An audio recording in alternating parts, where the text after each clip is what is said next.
네, 안녕하세요. 네, 본격적으로, 월요일 라이브 방송 시작하도록 하겠습니다. 어,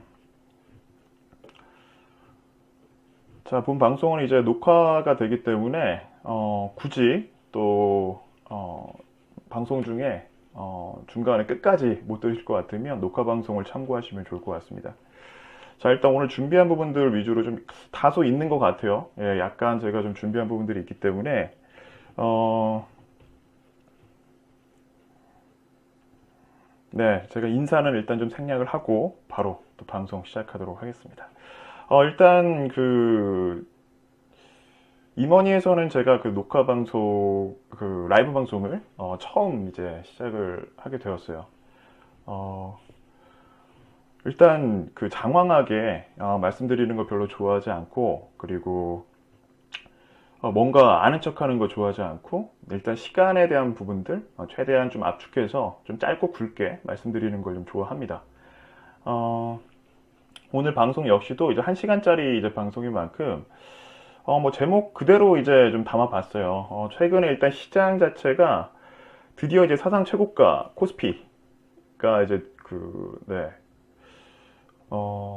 얼마 안 남았습니다. 그죠? 2017년, 18년도 그 시세도 역시나 삼성전자가 좀 리드를 했었는데 반도체주들이 특히나 그 시장에서는 좀 많이 가다가 좀 눌렸었죠. 근데 드디어 코로나 이후에는 거래소가 좀 잠잠하다가 추석이 끝나고 그리고 어, 미국 대선이 끝나자마자 외국 계자금들이 본격적으로 들어오면서 지금 이 시세가 계속적으로 지금 나오고 있습니다. 자, 일단은 뭐 삼성전자가 있고 없고를 떠나서 좀 우월할 필요는 없는 것 같고 시장 자체가 일단 분위기는 좋다. 지난주 금요일 날은 좀 뭐랄까 시장 미국 시장에 대해서 눈치를 좀 제법 보는 경기 부양책이 계속 될 것이다. 안 될 것이다를 가지고도 얘기가 나오고 있고 그리고 코로나에 대한 부분들이 지금 여전히 뭐 유럽 쪽이나 미국 시장도 그렇고 일본 같은 경우에는 뭐 일 확진자가 지금 1,500명, 거의 2,000명 육박할 정도로 네, 상당히 좀 심각하고 우리나라 같은 경우에도 지금 내일부터 이제 2단계 격상하나요? 수도권이랑 서울 쪽이 그만큼 지금 심각한 상황이긴 하지만 한켠에는 또 백신에 대한 또 호재도 있는 상황이라서 상당히 좀 뒤숭숭한 시장 안에서 어쨌든 외국인들은 상방으로 베팅을 하고 있다라는 게 일단 좀 중요한 부분 중에 하나입니다. 뭐 삼성전자가 간다 안 간다가 중요한 게 아니라 시장에서 자금이 빠지지 않고 고스란히 시장 안에서 돌고 있으면서도 최근에는 특히나 시총 상위 종목들이 움직이고 있다라는 거 이게 좀 중요하지 않을까 생각이 드네요. 자, 일단 시간에 대한 부분들을 좀 말씀을 좀 드릴게요. 꼭 필요한 곳에 명확하게 여러분들이 시간을 쓰셨으면 좋겠습니다. 물론 이제 저와 투자 성향이 잘 맞는 분들은 오랜 기간 저랑 같이 하신 분들도 계시지만 그렇지 않은 분들, 특히나 또 처음 뵙는 분들도 많이 계실 것 같아요. 그래서 일단은 가장 중요한 게 일단 투자 성향과 관련된 테스트를 이제 항상 좀 먼저 권장을 해드리고 있거든요. 그 쓸데없는 시간을 서로 간에 낭비를 하지 않기 위해서. 그래서 일단은 혹시라도 네, 이머니 쪽 뭐 신윤섭 대표에 대해서 좀 관심이 있으시거나 그런 분들께서는 먼저 이제 그 고객센터 쪽으로 네, 그 컨택을 하셔가지고 사전적인 그 성향 테스트를 꼭 받아보시기를 권하고 있습니다. 중요한 거는 저도 마찬가지예요. 그러니까 이런 뭐 방송 자료들을 준비하는 데 있어서 뭐 쓸데없는 것들이나 아니면 이미 잘 알려져 있는 것들을 굳이 뭐 짜깁기 해서 여러분들 앞에 나선다면 참 서로 시간이 아깝지 않을까 이런 생각이 들어요. 물론 이 시간만큼은 저에게 주어진 시간이기도 하고 또 지금 이렇게 함께 해주시는 분들, 네. 또 저와 성향이 비슷한 분들이라면 더더욱이나 네, 이 시간이 더 기다려줄 수도 있겠지만 어, 중요한 점은 저도 마찬가지고 좀 쓸데없는 데 시간을 좀 최대한 줄이고 이제 그 투자를 하는 데 있어서 좀 리프레시 타임이 좀 중요하거든요. 계속 시장을 보는 것보다 우리 입장에서는 뭔가 우리가 필요한 전략들을 시장에서 하면 되는 것이고 그 안에서 뭔가를 더 많이 기대하는 것도 좀 글쎄요. 뭐 투자를 하고 기도하는 사람들도 많이 계신 것 같긴 한데 그건 좀 너무 네 비현실적이다라고 좀 말씀을 드릴 수 있겠고요. 일단 제가 좀 강조드리고 싶은 부분은 시간에 대해서 꼭 필요한 부분에 내가 좀 투자를 하자라는 거예요. 그러니까 그 투자 공부를 하거나 내 주식 투자를 하거나 이런 부분들에 있어서 나만의 명확한 색깔, 나만의 투자 성향에 맞는 곳에 조금 더 집중 투자를 하자라는 거예요. 시간도 그렇게 투자를 하고 포트폴리오도 그렇게 투자를 하자라는 게 제가 계속적으로 좀 당부를 드리고 있는 사항 중에 하나입니다. 그래서 일단 분량 좀 짧고 이제 투자 유용성, 이제 임팩트로 있게 그 뭐랄까 이제 좀 투자를 하시는 데 있어서 좀 유익한 그런 정보들 좀 전달해 드리는데 조금 더 제가 시간을 좀 많이 투자를 하고 있다라고 보시면 될 것 같고요. 특히나 지금 이제 리포트가 이제 그 이머니 같은 경우에는 이제 처음 이번 주에 올라가긴 했는데 마지막 부분에서 제가 좀 설명을 드릴 겁니다. 리포트 쪽이 좀 많이 보완이 되는데 리포트도 딱 한쪽짜리입니다. 한 주를 준비하는데 한쪽, 한 장도 아니고 한쪽, 예, 그 안에 필요한 정보들만 좀 담았어요. 정말 좀 뭐랄까 작지만 좀 단단한 그런 도토리 스몰캡들 위주로 좀 담아서 계속 제공을 좀 하고 있다라는 거 참고하시면 될 것 같고요. 여기서 좀 현실적인 말씀을 좀 드리면 시장 모니터를 많이 본다고 우리 입장에서 이게 뭐 수익이랑 직결이 되는 것은 아니다라는 것을 좀 다시 한번 좀 당부를 드리고 싶고, 일단 주식 투자를 하시는 많은 분들이 물론 돈을 벌기 위한 목적으로 다들 들어오시지만 결국 그 결과에 대해서는 실제 10분 중에 1분 정도 외에는 나머지 분들은 크게 재미를 못 봤다라는 또 통계 수치가 있을 정도로 현실적으로는 그렇지는 않거든요.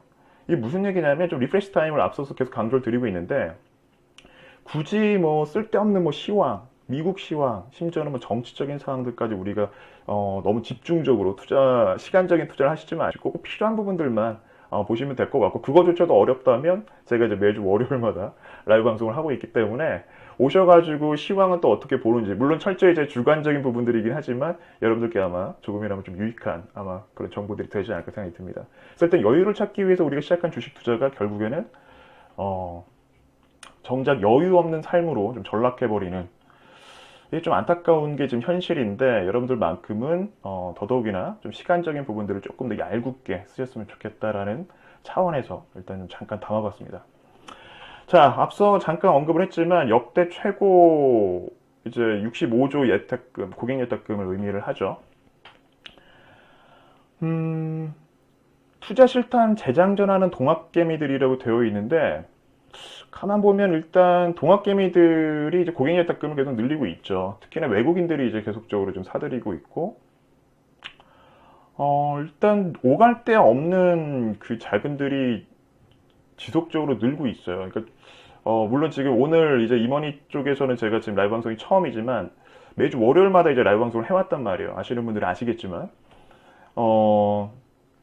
예전에 오죽했으면 제 입에서 그 코인 시장까지 얘기를 할 정도로 시장에서 유동자금들이 지금 갈 곳이 없다. 그래서 제가 이번 주에도 그 위클리 리포트 헤드라인 쪽에 잠깐 제가 쓴 글을 보면 수식어가 붙어요. 그러니까 유동성 장세긴 한데 좀 안타까운 유동성 장세다.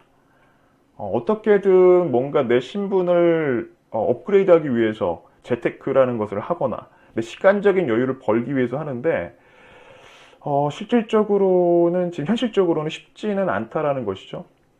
일단 소득은 줄고 있고 고정이 되거나 오히려 줄고 있고, 코로나로 인해서 물가 상승은 계속적으로 되고 있고 돈의 가치는 계속 떨어지고 있는 상황에서, 그리고 가뜩이나 지금 각 정부 입장에서 뭐 우리나라뿐만이 아닙니다. 일단은 그 금융소득에 대한 뭔가 좀 세제에 대한 혜택이 아니라 오히려 규제가 더 높아지고 있는 그런 상황에서 재테크의 수단으로서 뭔가 좀 각광을 받을 법한 상품들이 많이 없단 말이에요. 특히나 최근에 라임 사건 터지면서 더더욱이나 간접 상품에 대한 이제 신뢰가 많이 떨어지고, 이제 개인 그 소위 이제 주린이들이 이제 많이 늘어났죠. 개인 투자자들이 자기만의 이제 역량을 쌓아서 시장에 직접 들어오는 분들이 많이 늘고 있는데,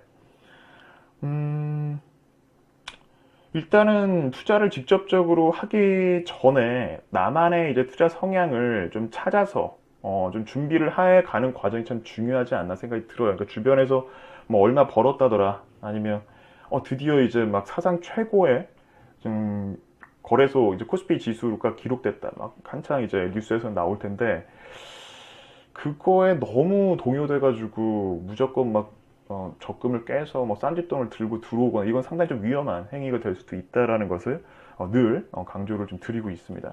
일단 현재 상황에 이제 자금이 워낙 풍부하다라는 것을 좀 보여드리기 위해서 아마 이번 방송 역시도 기사글들을 좀 많이 제가 필요한 부분들, 뭐 제 주관이라고 말씀은 드리긴 했지만 시장 트렌드를 토대로 해서 입각해서 여기에 대한 좀 해석을 계속 공유를 하고자 합니다. 자, 앞서 잠깐 말씀드렸지만 회색 투자자. 자, 삼성전자가 움직이니까 내 포트폴리오에는 삼성전자가 꼭 있어야 되고, 막 이런 생각들을 많이 가질 수밖에 없어요. 특히나 투자 기간이 짧은 투자자일수록 더 그러지 않을까 이런 생각이 들어요.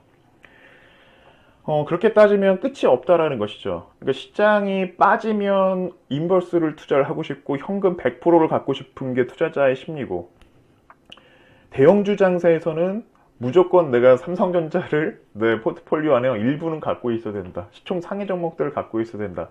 하지만 그렇다고 지금 시가총액 상위 종목들이 모두 다 올라가는 시장은 또 아니거든요. 이제 잠시 좀 말씀드리겠지만. 그러자니 또 이전 시장만 하더라도 소위 9월, 10월 전만 하더라도 중소형주, 개별주들이 더 많이 올라갔고, 뭐 IT주,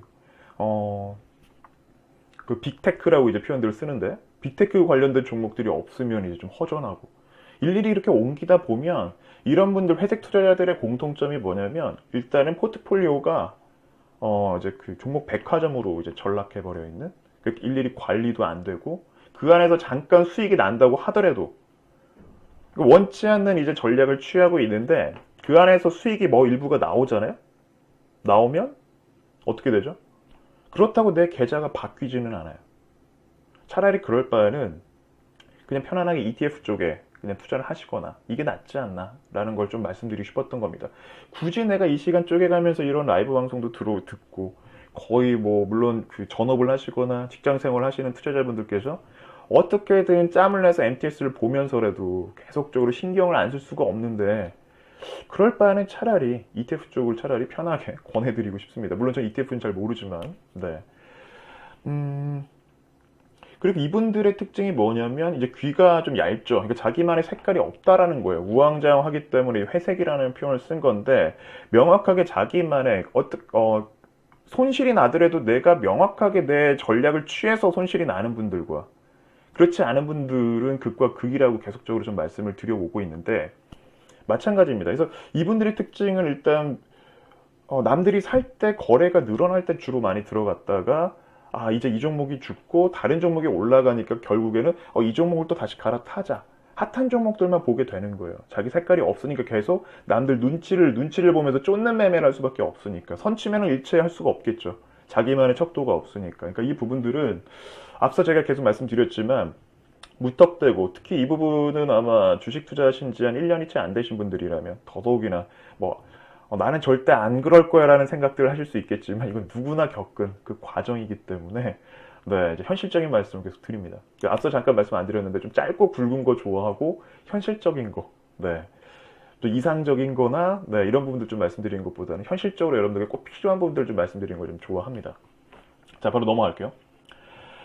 자, 밸런싱에 대한 말씀을 계속 드립니다. 이미 또 알고 계신 분들도 계시긴 하겠지만 삼성전자나 시총 상위 종목들로 집중이 됐다고 우리가 이 부분을 가지고 좀 아쉬워할 필요는 없는 게,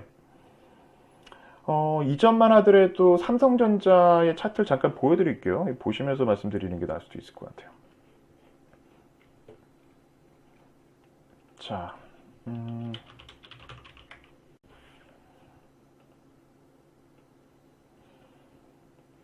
자, 최근에 이 시세가 나온 게 불과 11월부터 나왔는데 11월 달에 또 그렇게 살아날 기미가 보이지는 않았었어요. 살짝 눌리고 올라가고 있는 그림이었고 거래가 수반이 안 된 상황이었고요. 자, 조금 더 이제 주봉을 보여드리겠습니다. 자, 코로나 쇼크 이후로 다른 이제 그 스몰캡 종목들이나 개별주들, 특히나 이제 진단키트나 이런 관련주들, 이제 IT, 4차 산업 관련된 이제 소위 이제 언택트라고 불렸던 종목들이 스몰캡 종목들, 우리 대표적인 종목들 많이 아시죠? 시가총액 2천억, 3천억 했던 애들이 심지어는 막 1조 원 넘어간 종목들도 있고, 거의 이제 스몰캡이 아니에요. 그런 종목들은 이제 거의 이제 라지캡 수준에 들어가 버리는, 우리나라 기준으로 봤을 때는 그런 종목들이 나왔는데 반해서 상승률을 지금 말씀드리는 겁니다. 삼성전자는 이제서야 고개를 드러내고 있는, 네, 이 그림을 우리가 좀 볼 필요가 있을 것 같고요. 자, 물론 액면 분할이 되면서 좀 많이 무게가 실렸던 건 사실인데, 그래서 개인들의 접근도 좀 수월했기 때문에 올해 그래도 좀 못 먹어도 고를 하셨던 분들은 제법 그래도 좀 안정적으로 수익이 나지 않았을까 생각이 들지만, 상대적으로 좀 이제 궁핍한, 뭐 최근에 이제 그 부동산 관련돼서 예전에 이제 벼락부자가 있었는데 벼락 거지라는 표현이 또 나오고 있더라고요. 보니까 저도 얼핏 본 겁니다. 제가 만든 건 아니고. 상대적으로 다른 종목들이 워낙 짧아버리면 내가 쥐고 있는 종목들이 초라해지는 어떤 심리적인 부분들인 거죠. 그런 분들 입장에서 봤을 때에는 삼성전자가 어떻게 보면 최근 11월을 빼놓고 보면 상당히 좀 재미없었던 종목 중에 하나였어요. 근데 이제서야 이제 올라갔고, 제가 뭐 잠깐 뭐 말씀을 드리긴 했지만, 실제 상승률로 따졌을 때는 일반 개별주, 스몰캡도 개별주에 비해서는 아직도 조금 배고픈 그런 시세이면 틀림없습니다. 일단 시장을 끌어냈다는 게 좀 중요하다는 것을 다시 한번 좀 말씀을 드리고 싶었습니다.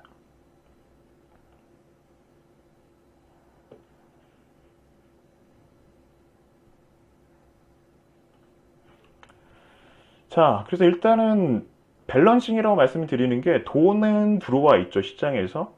그리고 올라간 종목들이 한창 이제는 조정을 받았고, 뭐 카카오나 이런 관련된 대형 IT 관련된 종목들이 이제 언택트 관련된 대형주들이 이제 좀 빠지기 시작했고요. 뭐 그 예를 들면 뭐 진단키트 관련된 종목들, 바이오주들이 좀 많이 과거에 이제 미들캡 쪽에서 라지캡으로 올라간 종목들이 정말 많이 올해 같은 경우에는 이제 출연을 했거든요. 근데 그런 종목들이 하반기 오면서는 본격적으로 수급이 꺾이면서 이 부분들의 힘이 이제 수급적인 힘이 거래소로 또 옮겨가다 보니까 실제 코스닥 시가총액 상위 종목들이 이런 빅테크 관련된 종목들 우리나라 그리고 바이오주들이 있단 말이에요. 근데 이들이 조정을 받기 시작하면서 코스닥은 조금 잠잠하게 지금 가고 있는 상황이고 거래소 시장 같은 경우에는 이제 삼성전자를 필두로 해서 이제 상방으로 계속적으로 특히 외국인들의 힘, 자금력으로 인해서 지금 움직이고 있다라고 보시면 될 것 같습니다.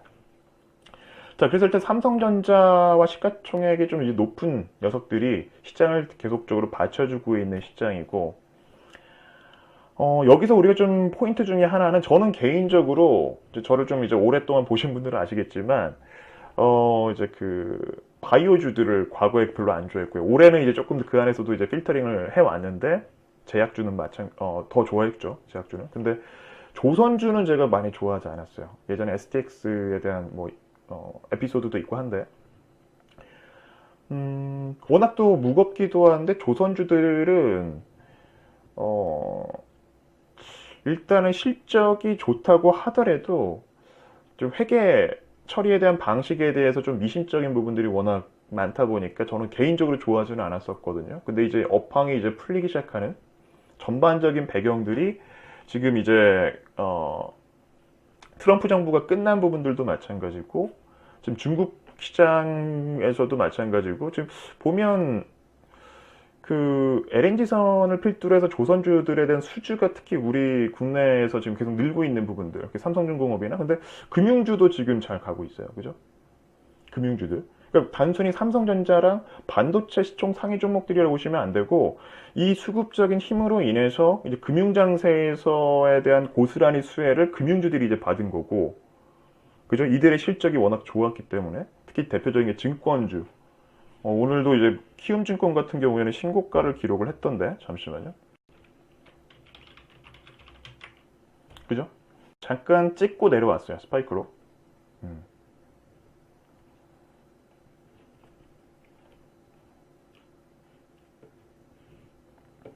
제가 보시면 어,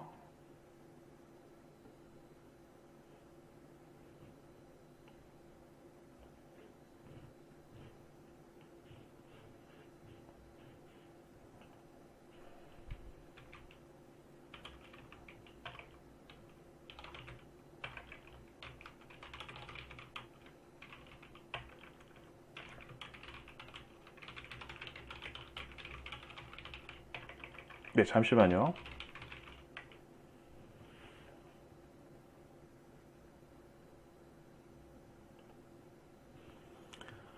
음,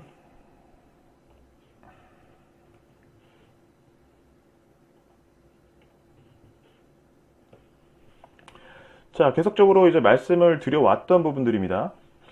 일단 올해 묵은 업종이 깨어났다. 물론 철강주도 같이 덩달아서 조선주들이나 이제 그 전방시장 쪽 자체가 조금 활기를 띨 기대가 좀 보이면서 같이 움직이고는 있는데, 여기서 우리가 좀 봐야 될 부분들이 오랫동안 묵었다고 지금 다시 올라가느냐, 그게 아니라는 거예요. 지금 금융주가 올라가고 있는 거, 조선주가 올라가고 있는 거, 다 뒷받침이 되고 있는 게 실적, 그리고 앞으로에 대한 업황이 좋아질 걸, 개선이 될 것에 대한 부분들이 지금 실제로 그렇게 따지면 지금 이제 그 앞으로 미래 가치가 반영이 되고 있는 거는 이제 백신에 대한 얘기가 나오면서, 물론 최근에 뭐 이슈도 있지만 M&A 이슈도 있긴 하지만 항공주들이나 뭐 호텔 신라 같은 경우 숙박, 물론 여행주들도 마찬가지고요. 뭐 유통주들이나 이들이 같이 움직이고 있는 부분들은 이제 기대 심리 부분일 수 있는데, 실제로 금융주나 조선주 같은 경우에는 올해 일단 실적에 대한 부분들이 상당히 좋게 지금 나오고 있다. 코로나에도 불구하고 말이죠.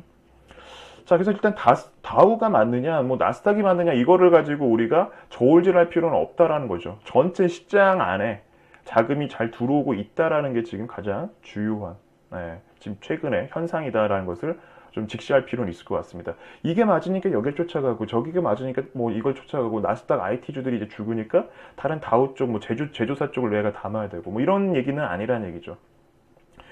그래서 일단 무조건 큰 종목이 또 가느냐, 이런 것도 아니다. 뭐 리포트를 받아보신 분들은 아시겠지만 오늘 삼성전자가 한 4% 올랐나요? 3%? 근데 실제 그 안에서 또 게임주가 하나 있었단 말이에요. 게임주는 4% 정도 지금 오늘 같은 장에서도 올라갔단 말이에요. 그러니까 뭐 작은 종목이라고 뭐 안 가고 이런 장이 아니라 그 안에서도 명분이 있는 종목이라면 가는 것이고, 다만 최근에 제약바이오가 살짝 눌려 있다 보니까 이제 관련주들은 조금 수급이 좀 덜하는 부분들은 없지 않아 있죠. 하지만 매번 강조를 드리는 게 실적, 그리고 모멘텀, 그 안에서 뭔가 이제 투자 포인트들이 다 사그라들지 않았다면 내 포트폴리오 한 켠에는 잘 간직해 둬야 된다. 이게 이제 우리가 고수하는 전략 중에 하나입니다. 자, 일단 미국 러셀 지수 관련돼서도 이제 보여드리긴 했는데, 이머니 쪽에서 지금 분들은 못 보셨기 때문에 잠깐 공유를 합니다.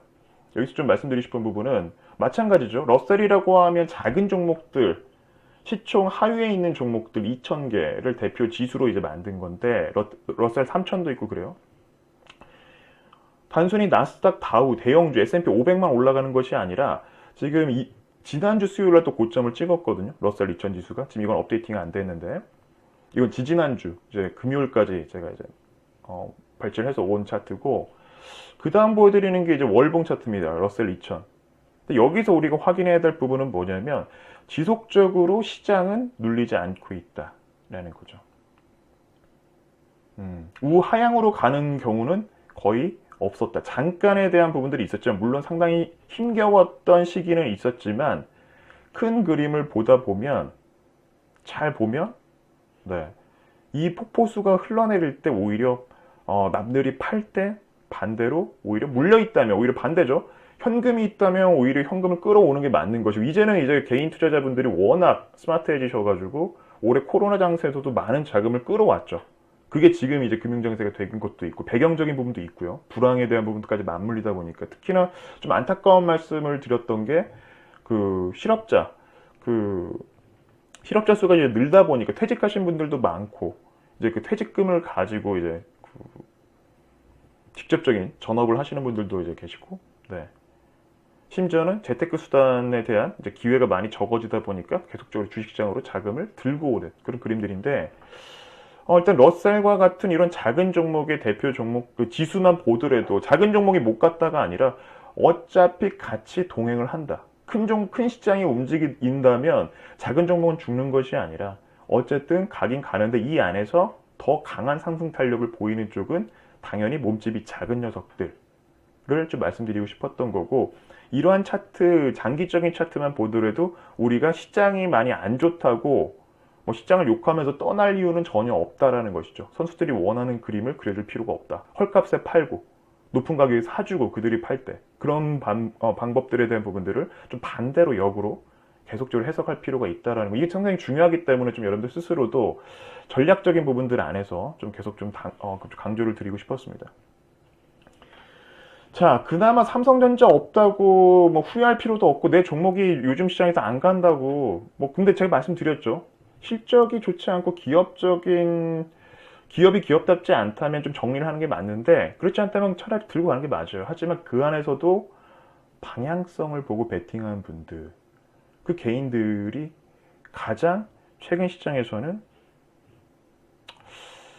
좀 뭐랄까 이거는 뭐 현실적인 문제입니다. 음.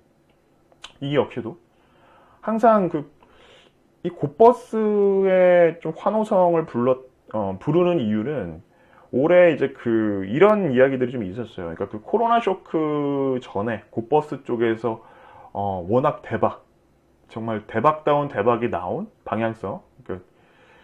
뭐 옵션은 당연한 거였고 풋 쪽은 그 일부의 그 소문들로 인해서 곧버스에 대해서 더 많은 지금 개인들이 투자를 지금 하고 있단 말이에요. 그 방향성에 대해서 지금 역으로 좀 방향성에 대해서 떨어지는 쪽에 베팅을 하고 있다는 얘기인데 소중한 내 자산을 말이죠.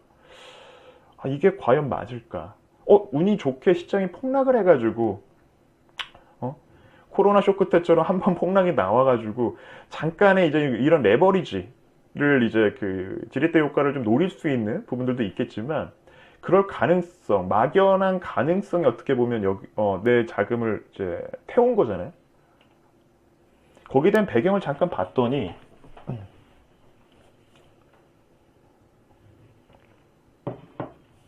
일단 뭐 실제 미국 시장을 보시는 분들은 잘 아시겠지만 뭐 꼭 미국 시장을 안 보셔도 우리나라 뉴스에도 많이 나와요. 미국 쪽이 특히나 코로나가 너무 심각하다. 실업률, 또 장기 불황, 그리고 심지어는 이 코로나 때문에 중국에게 역전당할 것이다. 막 이런 막 예측치까지 뭐 이제 헤지펀드 매니저 같은 경우에 그런 얘기들 막 할 정도로 이게 이제 하나의 변수, 미국 시장이 폭락할 것 같은 이런 생각을 미리 이제 했겠죠. 자기들 나름대로. 잘 보시면 최근에 나온 거예요. 11월 22일이니까 최근에 나온 기사입니다. 가장 최근에. 이거는 이제 22일자 뉴스인데 이전부터 지난주에 나왔었어요. 손정희 회장이 소프트뱅크 벤처스 소프트뱅크 쪽에 회장이죠. 어떻게 보면 아시아 쪽에 워렌 버핏 같은 존재인데 자금 현금화를 지금 시키고 있는 뭐 이런 이제 예언들을 이제 본인이 얘기를 한 거예요. 너무 코로나가 심각하고 이거 지금 경제가 살아날 기미가 안 보이고 돈을 찍어내서 살리지 않는다면 그냥 속수무책으로 이제 무너질 수 있는 어떻게 보면 사상누각 같은 거품이다 라는 이제 발언을 하면서까지 그것 때문에 지난주가 그래서 금요일 날도 좀 시장이 좀 안 좋았잖아요. 지난주에 이 손정희 회장의 포지션도 좀 많이 영향을 미쳤던 건 사실이에요. 아마 기사 보신 분들 계셨을 거예요.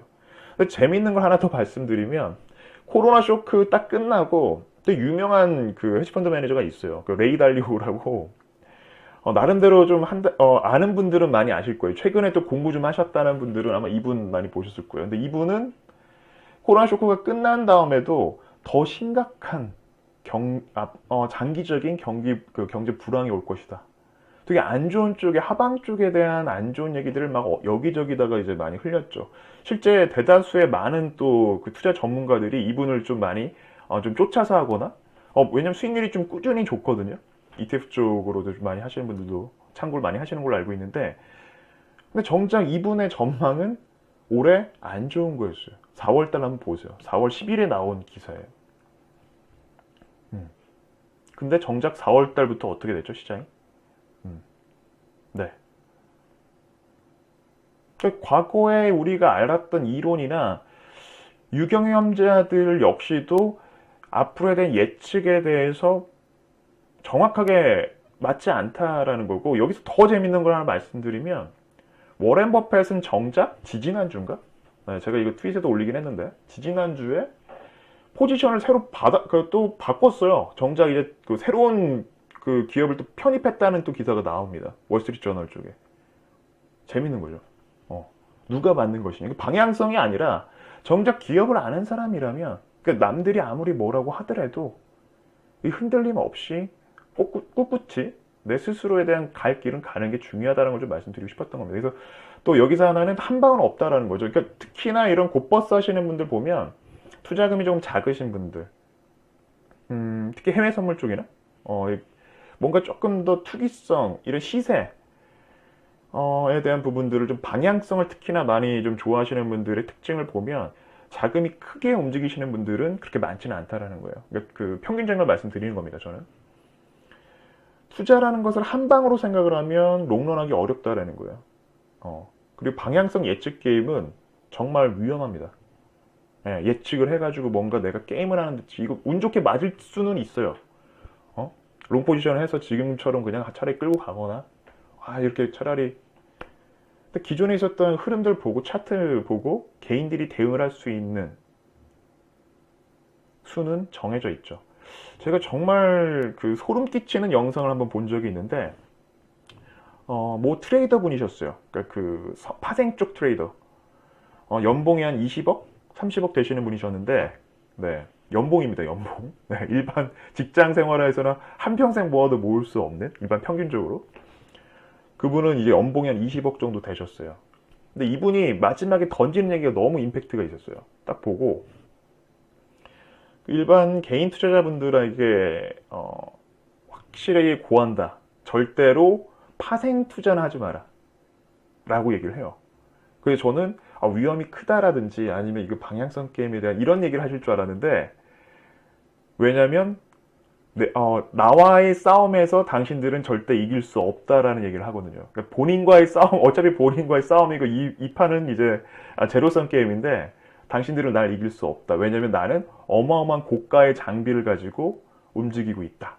빅데이터를 가지고 장비를 가지고 일반 개인들이 범접할 수 없는 영역이라는 걸 알려주는 거예요. 그건 어떻게 보면 현실적인 얘기를 해서 저도 워낙 와닿은 부분 중에 하나였고, 물론 저 같은 경우 파생을 아예 안 하는데, 그래서 일단 중요한 부분은 뭐냐면 롱런하는 게 중요하다는 것이죠.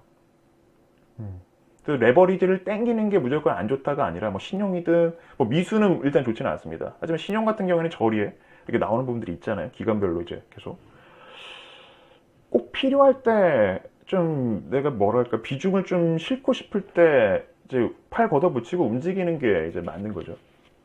그래서 좀 유기적인 포트폴리오를 좀 만들어야겠다. 좀 막연할 수 있지만 여기서 유기적이라고 표현하는 거는 내가 자신 있어 하는, 뭐 그렇다고 너무 유기적이라고 표현하는 건 딱 그겁니다. 그러니까 업종이 중복되지 않고, 그리고 일단 내가 아무리 이게 오르든 떨어지든 자신이 있어야 되는 거예요.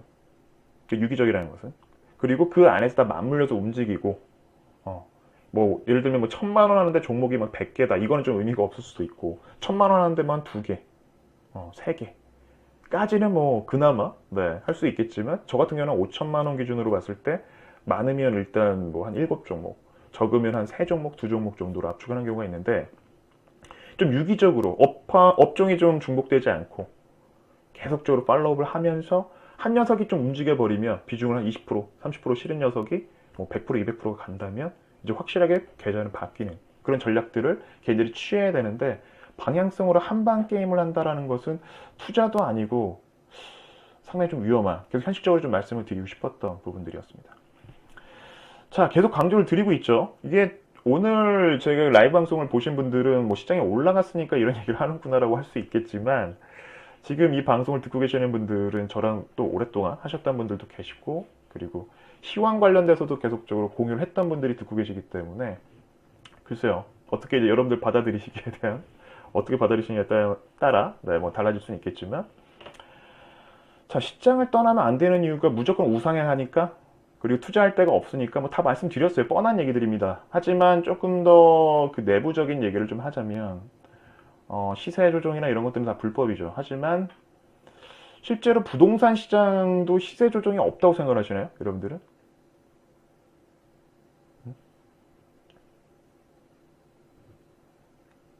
자, 일단은 하나를 말씀드릴게요. 그러니까 시세 조정이라고 하는 게 뭐 작전 뭐 이렇게 되게 어떻게 보면 좀 왜곡돼서 해석할 수도 있을 것 같은데, 중요한 거는 이걸 자산에 대한 개념으로 본다면 내가 계속적으로 시세를 치고 빠지는 전략을 취하다가는 억울할 수도 있는 그런, 이제 수익은 낮지만 내 모든 시간을, 어떻게 보면 특히 이제 내 시간을 쏟는 거잖아요. 나이가 한 살이라도 젊은 분들이라면 당연히 이제 앞으로에 대한 기회는 있겠지만 특히나 없잖아 지금 뭐 40대, 50대 되시는 분들은 더 신중해야 되는 그런 상황인데 꼭 필요한 수를 둬야 되는 우리가 뭐 예를 들면 체스나 장기로 두자면 그냥 막 두는 게 아니라 처음처럼 마지막 수가 정말 중요하잖아요. 지금 그런 상황인데 잘 보면 시장이 왜 계속 우상향을 할까요? 이거에 대해 생각하는 사람들은 그렇게 많지 않은 것 같아요. 선수들, 큰 손들이 이미 다 자산의 개념으로 포진이 되어 있는 상태이기 때문에 그렇습니다. 실제로 모든 상장하는 기업들에서 그 최고 오너들이나 그 안에 임직원들, 특히 임원들, 뭐 등기 임원들, 지분을 갖고 있는 사람들이 그냥 뭐 그런 작은 세력들이 아니에요. 근데 그들이랑 다 한 다리만 건너면 연결되어 있는 사람들이 다 금융 쪽에 종사자 다 연결이 되어 있어서 그 기업을 이쁘게 포장을 해서 그 밸류를 만들기도 하고요. 그들이 자산을 쥐고 있는 상황, 다른 거 다 그 말씀드릴 필요가 없고 그룹사 쪽, 기업 총수들이 가지고 있는 자산, 현금성 자산을 이들이 뭐 2조 원, 10조 원을 갖고 있을까요? 다 주식이잖아요. 부동산도 마찬가지예요. 2018년 10월 30일 방송분을 저희 발췌해왔는데 어떤 분이 보내주셨어요. 이것도 중요한 게 정작 그 세제 개편 모든 부분들에서 쥐락펴락할 수 있는 법을 만드시는 분들이 4주택자 이상이 8명 이상 8명이 됐고 이때는 뭐 다 신고가 안 된 상황일 수도 있겠죠. 2018년도니까 뭐 많다 적다를 뭐 심각하다 국회의원들이 뭔가 이건 심각하다를 말씀드리고 싶은 것이 아니라 정작 모든 판을 주무르고 있는 큰 손들이 어떤 포지션을 쥐고 있느냐를 우리는 볼 필요 있다라는 거예요. 그리고 이들이 단순히 여긴 지금 주택만 표기가 되어 있는데 부동산, 토지는 지금 빠져 있단 말이에요. 이겁니다. 쉽게 빠질 수 없는 구조가 여기서 만들어지고 있는 것이죠. 주식도 마찬가지겠죠. 자, 삼성전자가 올라가니까 우리는 삼성전자를 투자하고 있는 개인 투자자들을 부러워할 수도 있습니다. 지금 이 시점에서 말이죠. 물론 그들은 이제서야 수익이 조금 늘 수도 있어요. 잘 버틴 사람들은. 못 버틴 사람들은 삼성전자를 팔고 안 움직인다. 이제 뭐 진단키트나 백신 관련된 종목을 잡았는데 꼬꾸라진 분들도 계세요. 실제 제 주변에. 타이밍 완전 안 맞는. 그러면서도 이제 주식은 타이밍이야 이런 얘기를 하시죠. 근데 여기서 우리가 주목할 부분은 주식에 대한 개념, 종목에 대한 개념이 아니라 기업 지분에 대한 얘기가 이제 나옵니다. 정작 삼성전자 지분을 갖고 있는 사람은 정작 얼마 전에 타계하셨지만 이건희 회장 주식가치 첫 20조 돌파. 20조를 공을 한번 세보세요. 관련된 이제 보세요. 주식가치가 작년 말보다 14%나 증가를 했대요. 1위가 이건희 회장, 2위가 이재용 부회장, 셀트리온 회장 쭉 나오죠. 이분들이 쥐고 있는 게 이 자산에 대한 개념이 이분들이 이걸 현금 예탁, 은행에 예탁하고 있는 게 아니잖아요. 이분들이 뭐 건물을 쥐고 있는 게 아니잖아요. 다 법인을 통해서 쥐고 있는 건물들, 자산들을 갖고 있는 게 이제 주식에 대한 가치로 반영이 시장에서 되면서 여기에 대한 주가와 이들이 갖고 있는 지분 수를 곱해가지고 나온 게 이분들의 재산이잖아요. 그죠? 그래서 이 부분을 우리가 좀 주목을 해야 된다. 개인들은 절대 못할 것이다가 아니라 특히나 물론 지금 당장 자금 성향이 급한 분들이라면 충분히 이해를 합니다만 그렇게 따져서 집권을 하시는 분들은 결코 큰 기회를 앞으로 맛볼 수 없다라는 것을 조금 현실적으로 좀 말씀을 드리고 싶었습니다. 그래서 일단은 뭐 이분들을 부러워하자가 아니라 현실적으로 우리가 지금 어떤 것을 보고 있는지. 자, 그래서 삼성전자가 잘 간다라고 무조건 뭐 삼성전자를 부러워할 필요는 없는 게 계속 말씀드리고 있죠. 낙수 효과라는 게 있어요. 경제에서도 그렇고. 그러니까 대기업들을 어떻게든 살리려고 하는 게 그냥 우리 입장에서는 코로나 때문에 안 좋으면 정부에서도 그렇고 위에서도 그렇고 그냥 직원들을 자르거나 구조조정을 빨리 그냥 단행하면 되지 않을까? 그럼 실업률이 높아지잖아요. 그럼 소비가 줄고 경기 전체적인 침체가 이루어진단 말이에요. 그래서 어떻게든 정부에서 막 지원을 하는 거죠. 경기를 살려보겠노라고. 네. 막 돈도 찍어내고 어떻게든 혜택을 주려고 하고 있고. 그러니까 위에 있는 심지어 건물주들에게도 지금 막 세제 혜택을 주려고 하는 이유가 뭐예요? 그래서 위에서 아래로 내려가니까. 네? 모든 뭐 비용이 됐든 비용에 대한 부담이든 소득에 대한 부분들이 됐든 항상 위에서 아래로 내려가니까 이게 낙수 효과거든요. 근데 일단 삼성전자가 시총 상위 종목들이 SK하이닉스나 이런 종목들이 버텨주니까 기둥들이 일단 시장 건강하다. 이런 수급들이 계속 수급을 부르고 있고 어쨌든 지금 상승장인데 어떤 분들이 이런 말씀을 하세요. 일단 정배열 종목 그리고 52주 신고가 종목을 투자를 하면 된다. 말은 쉽죠. 그 기회가 과연 이 가능성은 높을 수도 있는데 이건 누구나 알고 있는 다 기본적으로 책 한 권씩 주식 투자 공부하신 분들은 정배열 좋은 거 알고 50주 신고가가 당연히 좋은 거 알아요. 이거 이제 믹싱 시켜가지고 최근에 시장 가니까 이런 관련된 종목 가지고 진짜 투자를 한번 해보신다면 아실 거예요. 쉽지 않구나 라는 것을. 그리고 크게 내 계좌가 바뀌지 않구나. 물론 정말 롱텀으로 지금 그 대세 상승장이 운 좋게 맞물려 떨어져가지고 그런 그림들을 그린 분들도 계시겠지만 대다수 버텼던 분들은 바로 정배열 때 들어갔던 분들이 아니고 물렸다가 오히려 막 코로나 때 회복하면서 지금까지 버틴 분들이거든요. 그러니까 역배열 됐다가 다시 정배열 되면서 버텼던 분들이고 다시 해석을 하면 역배열 상황에서도 얼마든지 기회가 있고 남들이 보지 않을 때 던지고 투매하고 안 좋다고 생각할 때 그 안에서 남들이 안 보거나 거래가 많이 없을 때 관심을 갖는 게 더 큰 기대 수익을 높일 수 있는 기회구나라고 역으로 해석할 수가 있는 부분이 또 여기서 나옵니다. 자, 그래서 일단 이미 노출된 종목에서는 절대로 큰 기회는 없어요. 그죠? 이 부분들은 여러분들도 다 아시리라 생각이 듭니다. 시장은 저도 참 이런 생각을 예전에 참 많이 한 적이 있었는데 누구나 공평하게 좀 부자가 될 수 있는 고르게 수익을 안겨다 주면 좋지 않을까? 절대 그렇지 않은 게 또 시장이라는 것이 절대 쉽게 수익을 주지 않고 계속 털어낸 다음에 움직이는 계속적으로 심리 싸움을 할 수밖에 없고 인내를 테스트를 할 수밖에 없는 게 또 시장인데 그 안에서 정말 이 과정을 이겨낸 자들은 이제 기회를 만끽하는 것이고 그렇지 않은 사람들은 그냥 주식은 도박이다 라고 얘기를 하고 그냥 시장을 떠나는. 하지만 진짜 도박이라면 이분들이 주식을 왜 쥐고 있을까요? 죽어서까지도. 왜 자기들 가족들한테 물려주려고 할까요? 그래서 기업적인 접근이 필요하고. 자, 여기서 좀 잠깐 말씀드리고 싶은 거는 지금 중소형주에도 계속적으로 물들이 들어올 것이다. 그리고 실제 들어오고 있어요. 들어오고 있는 종목들은 들어오고 있고 좀 심심한 종목들은 많이 심심한 것도 있지만 단계적으로 들어올 걸로 저는 보고 있습니다. 어쨌든 실적이 뒷받침이 된다는 말이죠. 이제 올해도 한 달 조금 넘게 남아있는데 이제 4분기 실적 어느 정도 가늠해 볼 수 있는 이제 시점이 오기 시작했죠. 그렇다면 그런 종목들 위주로 이제 2021년에 대한 준비를 하는 건 맞다. 이미 거기에 대한 팁은 계속 드리고 있습니다. 3분기 누적 실적 기준으로 작년 대비 계속 비교를 해보는 그런 전략들. 자, 결정적으로 중소형주들이 더 이제 각광을 받을 수밖에 없는 게 물론 지금 세제 관련된 양도소득세 관련된 부분들은 일단은 조금 이제 연장이 됐어요. 그죠? 보류. 그건 다행이죠. 하지만 지금 미국 정책도 그렇고 최근에 중국 알리바바나 지금 빅테크에 대한 규제, 큰 녀석들을 어떻게든 지금 규제를 하고 있어요. M&A 성장을 더 이상 많이 못하게 하는 것들도 있고 우리나라 정부도 마찬가지입니다. 실제 이제 바이든 정부는 더 할 거란 말이죠.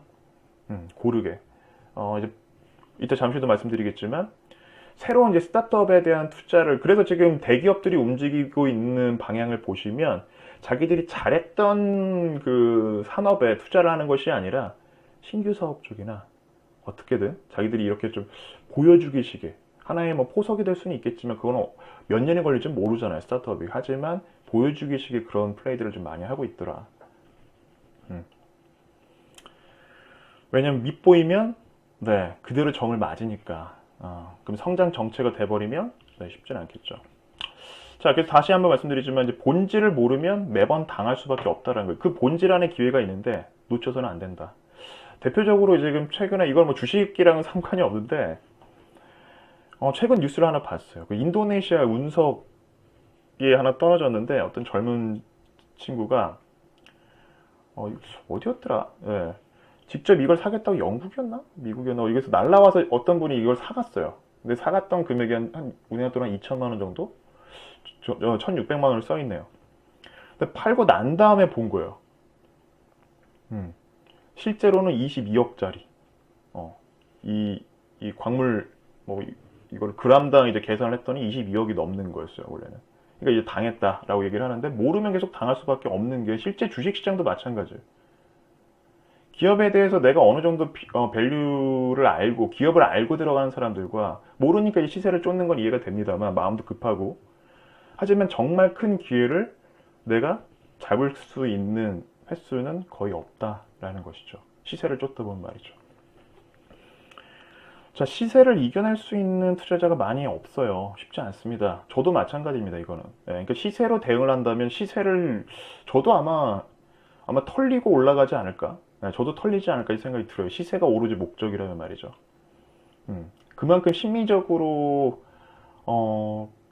가진 자들과 또 매집이 끝나서 이미 저가 매수를 성공해서 시세를 만들어내고 있는 세력들과 절대적으로 싸움을 할 수가 없다라는 것이죠. 그래서 거래가 너무 많이 만들어진 상황에서 주가도 올라간 상황이라면 저는 개인적으로 그렇게 많이 좋아하지는 않습니다. 조금 기분 나쁜 것도 없지 않아 있고, 내 종목 같은 생각도 좀 없죠. 그리고 불안하죠, 계속적으로. 얘네가 빼지 않을까? 언제 엑시트를 할까?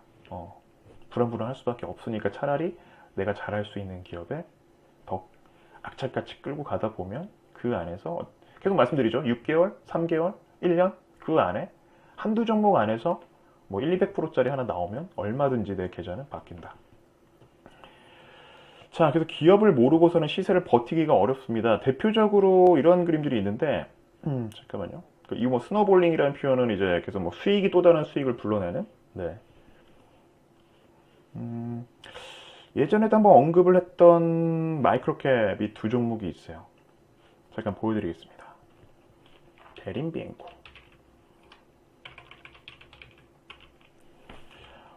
최근에 잠깐 봤는데 계속 달리고 있어요. 근데 이 종목이 재밌는 게 개인들이 사는 게 아니라 기관들이랑 외부인들이 사고 있는 그림이었어요. 거의 한 2,000원짜리가 한 3배 정도, 물론 저점으로 잡지는 않았다는 전제를 계산을 해보면 일단 회복 시점, 뭐 3,000원만 하더라도 한 100% 이상쯤 올라가 있는 상태죠. 소리 소문 없이 가고 있는 게 이제 놀라운 겁니다. 이런 종목들이. 그죠? 상승 탄력으로 봤을 땐 말이죠. 그러니까 기업적인 내부적인 상황을 알지 못해서는 절대 쉽게 범접할 수 없는, 잉크테크는 더더욱이나 더 그래요. 오늘 더 올라가면서 끝났는데, 자, 말씀드리겠습니다. 잉크테크 같은 경우에는 조금 조심할 필요가 있는 게, 일단 그 가능성에 대한 부분은 그 최대 주주가 지분율이 그렇게 높지가 않은 상황이었고, 나름대로 자체 기술력을 좀 확보를 한 상황이었는데, 그 미연화학인가요? 네, 미연상사? 김정돈 회장이 지속적으로 지분을 좀 매입을 하고 있는 지금 상황이었고, 이게 이제 그 큰손 지분 포착에서 계속 지난주에도 그 신고를 한 걸로 알고 있거든요.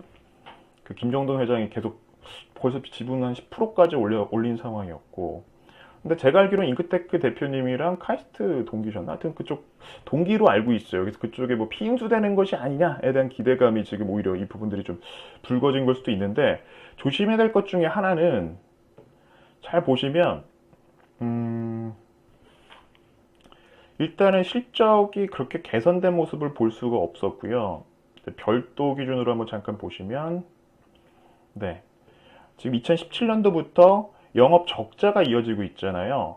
조심해야 될 것 중에 하나가 올해, 당연히 지금 아직 3분기까지는 흑자인데 이게 올해 4분기 때 이제 안 좋게 나와서 적자가 돼버리면 내년에 관리 종목으로 편입이 될 수가 있는 거예요. 그러니까 개별 기준으로 봤을 때 영업이익이 4년 연속 적자가 되면 무조건 관리 종목으로 편입이 되고, 그 안에서 실적이 개선될 조짐이 안 나오면 정말 기간은 더 빠를 수도 있고 상장 폐지도 될 수 있는 여건이 될 수가 있기 때문에, 그래서 올해 12월 이제 이제 4분기 결산이 좀 분기 실적이 중요한 지금 상황이라서, 이거는 웬만한 투자자들이 기업을 정말 내방을 하지 않는 이상, 탐방을 해서 기업을 알지 못한다면 이 시세도 어떻게 보면 순식간에 네, 꼬꾸라질 수도 있는 네, 이 부분들 좀 보여드리고 싶어서 이제 말씀드렸습니다. 그러니까 이 여기까지 어떻게 보면 시세만 보고 쫓다 보면 모르는 게 그만큼 많다는 거죠. 기업을 내가 알아야 되고 어떤 일들이 벌어지고 있고 이 주식 갖고 어떻게 장난을 하고 있고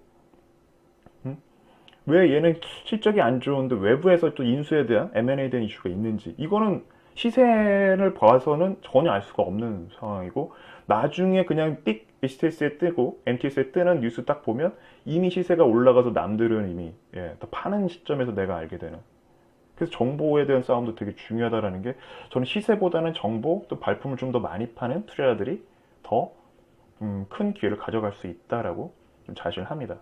지금까지 저 역시도 그렇게 움직이고 있고 자 그렇다면 좀 여러분들이 좀 기다렸던 부분 중에 하나인데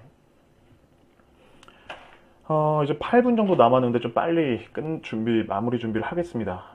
포트폴리오 지금 11월 이제 중반이 지나고 지금 시점에서 과연 어디 쪽에 좀 우리가 그 섹터를 좀 관심을 가져야 될 것이냐.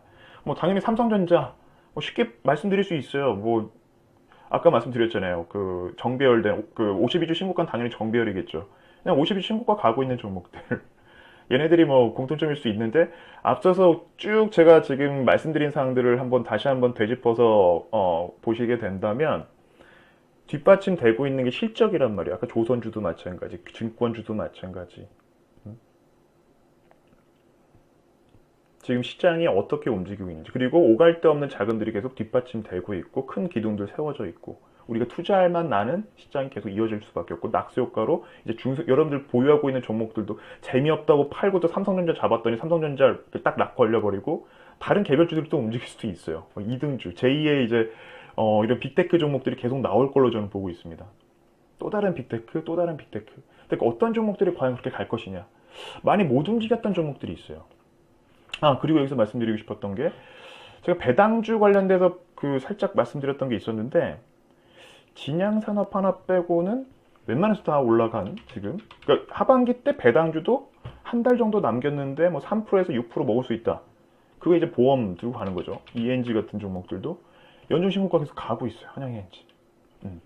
그리고 한국철석유 물론 최근에 이런 석유화학 쪽이 좀 관련된 종목들도 이슈가 좀 되고 있긴 하지만 보시면 여전히 이 종목 같은 경우에는 한국시알 같은 경우에는 얼마죠? 배당 수익률이 6%. 지금 들어가도 보세요. 작년에 일단 그 현금 배당이 16,000원 했어요. 참고를 하셔야 된다는 얘기입니다. 일단 먼저 드리긴 했는데 이 종목 같은 경우에는 잠깐만요. 상단이 안 보여가지고 보시면 최근에 고배당주로 해서 나왔어요. 뉴스가 오늘도 나왔네요. 11월 23일 나왔고 쭉 보시면 네 11월 19일 날 나왔죠. 보시면 연말인데 고배당주가 뭐가 있나 쭉 뭐 여기서 나온 게 있는데 보시면 1위가 한국철석유가 돼 있어요. 모든 거래소랑 그 대형주 통틀어서. 근데 중소형주에서 얘가 걸려있었던 종목인데 최근에 시세가 좀 올라갔는데도 지금 근데 중요한 게 이제 뭐예요? 6%라는 게 아니라 실적이 뒷받침돼야 되는데 올해 실적 괜찮았죠.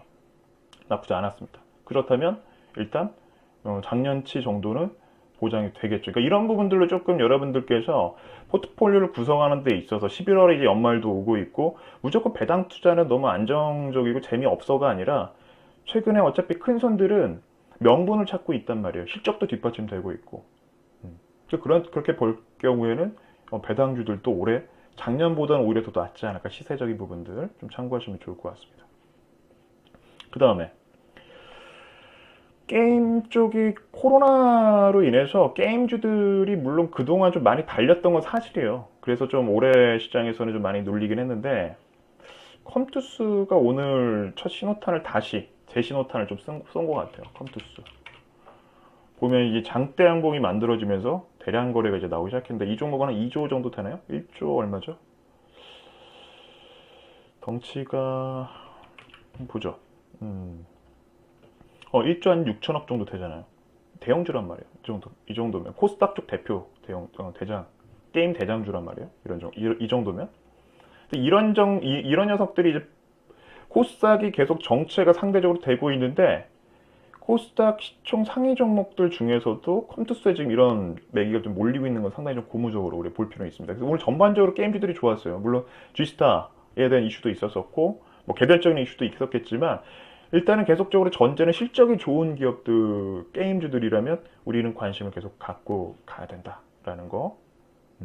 게임주가 우리가 상대적으로 다른 종목들에 비해서 못 갔고, 올해 이제 코로나로 인해서, 포스트 코로나로 인해서 산업이 워낙 이제 한 번 더 그 밸류에이션이 업그레이드가 된 게, 게임이 하나 있는데 많은 사람들이 올해 너무 이제 투자할 때들이 막 확산이 되다 보니까 게임 쪽이 조금 저조했던 건 사실이에요. 그래서 오히려 더 밸류에이션 자체가 좀 싸게 평가가 되지 않았나 이런 생각이 들어요. 그래서 게임주들 해외 쪽으로 치면 실제 뭐 나스닥이나 이런 애들 보면 지금 컴투스 정도 볼륨이면 시총이 한 10조 원 정도 되거든요. 좀 그렇게 좀 낮게 좀 평가가 되고 있는, 그냥 순수하게 그냥 매출이나 이런 것들만 비교해 보더라도, 예. 왜냐면 컴투스 같은 경우는 단순히 게임 개발사, 퍼블리셔에 대한 수준이 아니라 그 글로벌 게임을 런칭할 수 있는 플랫폼 사업을 동시에 하고 있다라고 보시면 될 것 같고요. 자, 그 다음에 중요한 게 이제 벤처 창투 계속 말씀드리고 있는데, VC, 똘똘한 VC 정도 하나는 좀 쥐고 있어야 된다. 여기에 대한 배경을 잠깐 말씀드리겠습니다. 잘 보시면, 자, 삼성전자 이재용 부회장이 스타트업 동행 가속, 스타트업에 대한 투자 계속하고 있어요. 삼성전자 대기업들이 계속하고 있는 부분들이고, 무슨 얘기죠? 앞서서 제가 시장을 떠나지 말아야 될 이유, 큰 손들이 판을 벌리고 있는 시장은 그들은 절대 손해를 보고 팔지 않습니다. 그 손해는 라임 사태에서도 보시다시피 개인들한테 떠넘기죠 다. 시한폭탄 돌리듯이 시세를 만들어서 쫓아오게 만들거나 아니면 정말 대놓고 사기를 치거나. 무슨 얘기냐면 스타트업에 대해서 계속적으로 지분을 늘려가고 있는 대기업들이 늘고 있다라는 것은 판을 만들고 있다라는 거고, 지금 새로운 판도가 지금 계속 바뀌고 있는데, 물론 이제 비대면 쪽이나 뭐 아니면 그 의료, 바이오 이런 쪽에 대한 투자가 좀 많이 활개를 펴고 있고, 이런 뭐 배달 앱 관련된 이런 부분들도 있는 것 같아요. 해외 같은 경우에는. 특히나 이런 얘기도 나오고 있어요. 단순히 이제 VC 쪽을 이런 쪽으로도 볼 수 있지만, 정책적인 부분들, IPO 호황이 이제 IPO를 하는 데 있어서 여기에 대한 이제 엑싯을 할 수 있는 기회들이 늘고 있어요. 뭐 코넥스로 들어오거나 스펙으로 우회상장으로 들어오거나, 그러다 보니까 VC들이 올해 실적들이 정말 좋아요. 제가 봐도. 그래서 최소한 하나 정도, 똘똘한 VC 하나 정도는 내 포트폴리오에 한 내년 상반기까지는 좀 롱 포지션으로 좀 들고 갈 필요는 있다라는 게 이런 배경입니다. 그리고 이건 저만의 생각이긴 한데, 요즘 들어서 식품주에 이렇게 관심이 좀 많아요. 식품주. 뭐 종목들은 말씀드리지 않겠습니다. 뭐 제가 또 기회가 된다면, 뭐 아니면 리포트 쪽이나 아니면 이런 라이브 방송 통해서 뭐 좀 말씀드릴 텐데, 오늘은 좀 시간 관계상 좀 생략을 하도록 하겠고요. 1차 산업 관련된 종목들, 그리고 식품 관련된 식료품 쪽 실적들이 절대 나쁘지 않았거든요. 근데 좀 얘도 묻혔어요. 게임주 못지않게. 그런 종목들을 좀 본 겁니다. 지금 실제 이런 기사가 나왔어요. 어제 나왔나? 네. 이제 식량 위기에 대한 얘기가 나온다. 철제 막 사재기 관련된 것도 있고, 엔겔 지수라고는 하는데 엔겔 지수는 낮아졌어요. 실제로. 중국도 마찬가지고. 엔겔 지수가 뭐죠? 전체 내 소득에서 이제 소비 중에서 나가는 이제 돈 중에서 식료품 먹는 쪽에 얼마 썼느냐, 이걸 가지고 이제 높으면 높을수록 이제 좀 후진국이고 개도국 쪽이고 조음조수 선진국 이런 얘기들 기준들이 예전에 이제 지표들이 있었는데, 엔겔 지수랑은 상관없지만 여전히 코로나로 인해서 배달 음식뿐만이 아니라 먹는 또 집에서 이런 또 생활들이나 뭐 여러 가지 우리가 일상만 보시더라도 먹는 거에 대한 부분들이 상당히 많이 비중이 높아진 건 사실이에요. 더 친환경 관련된 것들. 살짝만 우리 얼마 전에 그 일본 쪽 그 방사능 오염수 관련된 얘기 나왔을 때만 하더라도 막 이런 수산물 관련된 종목들이 막 들썩였잖아요. 그런 것만 보더라도, 예.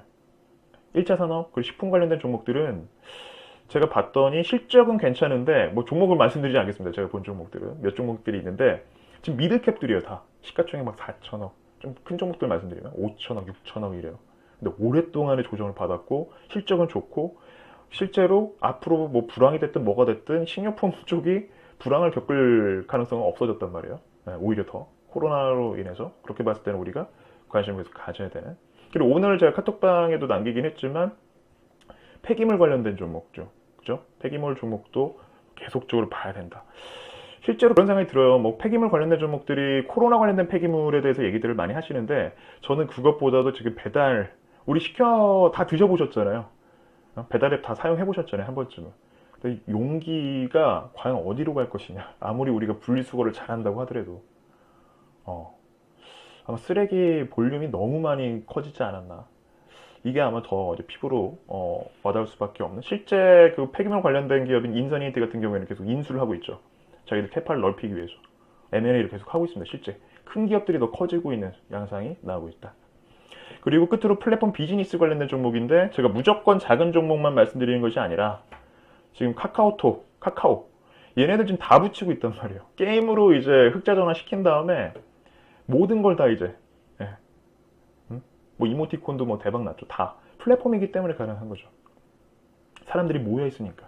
여기 렌탈, 정기 배송, 상품 구독 시작 다 붙이고 있어요. 재밌는 게 카카오 벤처스를 카카오가 지분 100% 갖고 있어요. 근데 여기에 완전 알짜 스타트업들의 지분이 많이 들어가 있습니다. 선수들이 또 운영하고 있기 때문에.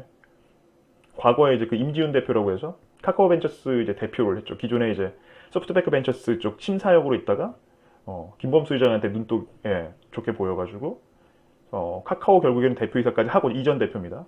지금은 이제 미국에서 편안하게 맨하튼에 지금 살고 있는 걸로 알고 있는데 중요한 거는 이 카카오라는 이 플랫폼 저는 뭐 소형주만 말씀드리는 게 아니고 중소형주만 말씀드리는 게 아니라 어차피 대형주를 할 거라면 삼성전자도 좋지만 조금 더 멀리 본다면 카카오라는 녀석은 여전히 밸류에이션 자체가 앞으로도 계속 뭐 증권도 그렇고 지금 금융 쪽은 금융이고 다 손을 안 대는 데가 없죠. 플랫폼이기 때문에.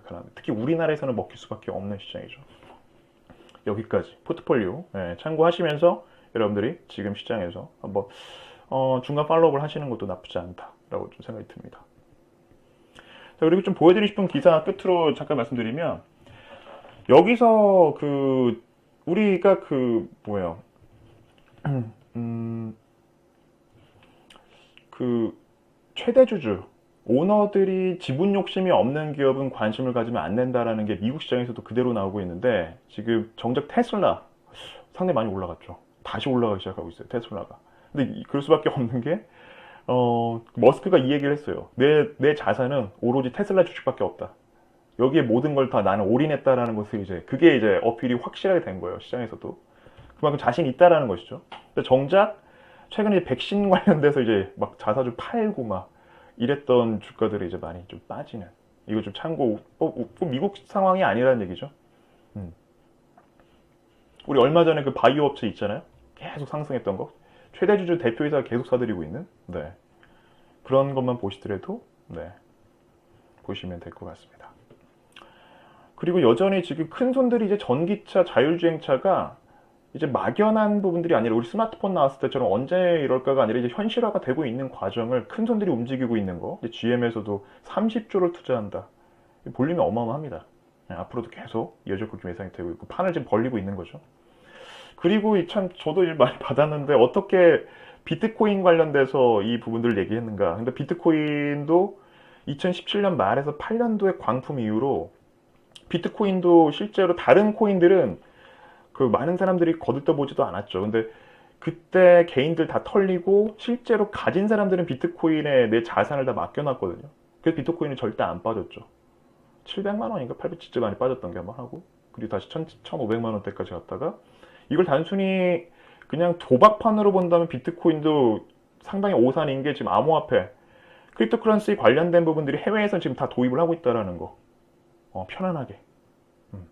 이제 인증서 다 공인인증 다 없어졌잖아요. 가장 간편하게 이제 결제하고 뭐하고 뭐 굳이 본인 이런 걸 떠나서 암호화폐에 대한 부분들이 단순히 우리가 코인판으로만 다 오해를 하고 계시는데 시대가 바뀌고 있다는 걸 볼 필요는 있다는 것이고 지금 비트코인 2천만 원 넘어갔죠. 근데 비트코인 얘도 똑같이 낙수 효과. 이번에 제가 그 헤드라인도 올리긴 했지만 비트코인으로 들어왔던 자금들이 정작 저는 몰랐는데 알코인이라는 표현을 쓰더라고요. 그러니까 비트코인 나머지 코인들. 근데 거기서 유명한 코인들이 몇 개 있죠. 리플이나 이제 이더리움 같은 애들이 더 많이 올라갔어요. 비트코인보다. 리플이 최근에 한 70%, 80% 올라갔어요. 작은 그 금액이 작거든요. 그 코인은. 그러니까 그런 부분들로 낙수 효과가 다른 이제 코인으로 또 내려가는 비슷한 현상이 나오고 있습니다. 자산 개념으로 지켰던 비트코인을 지금 뭐 2천만 원이 넘어갔으니까 그들 입장에서는 계속 지켜 나가는 거죠. 정작 제가 그 가까운 지인 중에 한 분도 정작 그 골드바를 안 사시고 비트코인을 사 모신 분이 계셨거든요. 그거 보고 이제 알았죠. 다른 코인을 건들지는 않는데 비트코인은 계속 사요. 실제 가진 선수들은 말이죠. 그것만 봐도 비슷하게 뭐 부동산이나 주식이나 비트코인도 마찬가지로 쉽게 빠질 수 있는 구조가 아니다. 이제는 개미들이 아무리 판다고 해도 요동 잠깐 칠 뿐이지 큰 손들의 자산은 계속 우상향으로 늘 수밖에 없는 구조다. 심지어는 뭐 IB 쪽에서는 이런 발표도 냈죠. 비트코인 뭐 3억까지 간다, 막 2억까지 간다.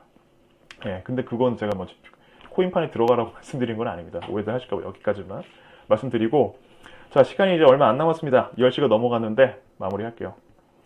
자, 이번 주 스몰캡 모니터링 제가 이제 카톡방에 잠깐 올리긴 했는데 살짝 몇 개가 좀 바뀌었어요. 자세히 말씀드리지는 않겠습니다. 근데 율촌화 오늘 좀 많이 올라갔어요. 근데 율촌화, M게임, 게임주 중에 하나죠. 그리고 삼성출판사, 최근에 살짝 지금 이슈가 되고 있죠. 스마트 스터디 관련돼서 계속 나오고 있는데 누군가는 계속 좀 회전을 시키고 있는 대륙제과, 실적 좋고 이제서야 좀 고개를 들고 있고, 작은 스몰캡 위주로 좀 잠깐 공유합니다.